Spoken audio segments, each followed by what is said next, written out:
வணக்கம் நிகிதா. இன்றைய சட்டப்பேரவையை பொறுத்தவரையில் 2025-26 ஆண்டிற்கான மானிய கோரிக்கையின் விவாதம் மற்றும் வாக்கெடுப்பில் கூட்டுறவுத்துறை மற்றும் உணவு பாதுகாப்பு துறை மீதான மானிய கோரிக்கைகள் மீதான விவாதமானது நடைபெற இருக்கிறது.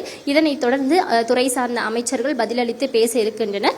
குறிப்பாக இன்றைய அவை நடவடிக்கைகளை பொறுத்தவரையில் இன்று அவை 9:30 மணி அளவில் கூடியதும் முதலாவதாக கேள்வி பதில் நேரமானது நடைபெற இருக்கிறது. தொகுதி சார்ந்த பல்வேறு சட்டமன்ற உறுப்பினர்கள் தங்களது தொகுதியில் நடைபெற இருக்கக்கூடிய பணிகள், அதே போல நிலுவையில் இருக்கக்கூடிய பணிகள் குறித்து கேள்விகளை முன்வைக்கும் பொழுது இதற்கு துறை சார்ந்த அமைச்சர்கள் பதிலளித்து பேச இருக்கின்றனர். அந்த வகையில் இன்று தினத்தை பொறுத்தவரையில் அமைச்சர்கள் துரைமுருகன், அதே போல செந்தில் பாலாஜி, மா சுப்பிரமணியன், கீதா ஜீவன், மா சுப்பிரமணியன் உள்ளிட்டோர், இன்றைய சட்டப்பி சிவசங்கர் உள்ளிட்டோர் இன்று கேள்வி பதில் நேரத்தில் பதிலளித்து பேச இருக்கின்றனர்.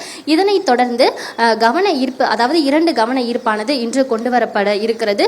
ஒன்று, கோயம்புத்தூர் மாவட்டம் நெல்லித்துறையில் கடம்பன்கோப்பை பகுதியில் சாலை அமைத்து தர கோரி அதிமுக சட்டமன்ற உறுப்பினர்கள் பொது முக்கியத்துவம் வாய்ந்த அவசர கவன ஈர்ப்பை கொண்டு வருகின்றனர். இதனைத் தொடர்ந்து சென்னை திருச்சி தேசிய நெடுஞ்சாலையில் இருக்கக்கூடிய முண்டியம்பாக்கம் அருகே நடைபெற்று வரக்கூடிய உயர்மட்ட மேம்பால பணிகள் குறித்து கவன ஈர்ப்பானது கொண்டு வரப்பட இருக்கிறது. இதற்கு அமைச்சர் ஏவா வேலு பதிலளித்து பேச இருக்கிறார். தொடர்ந்து 2025-26 ஆண்டு மானிய கோரிக்கை மீதான இன்றைய துறையை பொறுத்தவரை கூட்டுறவு துறையும் மீதும், அதே போல உணவு மற்றும் உணவு பாதுகாப்பு துறை மீதும் அந்த மானிய கோரிக்கை மீதான விவாதமும் வாக்கெடுப்புமானது நடைபெற இருக்கிறது.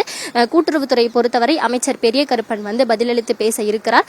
உணவு மற்றும் உணவு பாதுகாப்பு துறையை பொறுத்தவரையில் அமைச்சர் சக்கரபாணி பதிலளித்து பேச இருக்கிறார். தொடர்ந்து கூட்டுறவு, உணவு மற்றும் உணவு பாதுகாப்பு துறையில் பதிலளித்து பேச இருக்கின்றனர். குறிப்பாக இத்தனை ஆண்டுகளாக என்ன மாதிரியான திட்டங்கள் செயல்படுத்தப்பட்டிருக்கிறது, திட்டங்கள் எந்த அளவுக்கு எட்டி இருக்கிறது, இன்னும் நிறைவேற்றப்படாத திட்டங்கள் என்ன என்பது குறித்து இன்று விவாதிக்கப்படும். தொடர்ந்து இந்த 2 துறைகளிலுமே புதிய அறிவிப்புகளை துறை சார்ந்த அமைச்சர்கள் வெளியிடப்பட இருக்கின்றனர். நிகிதா.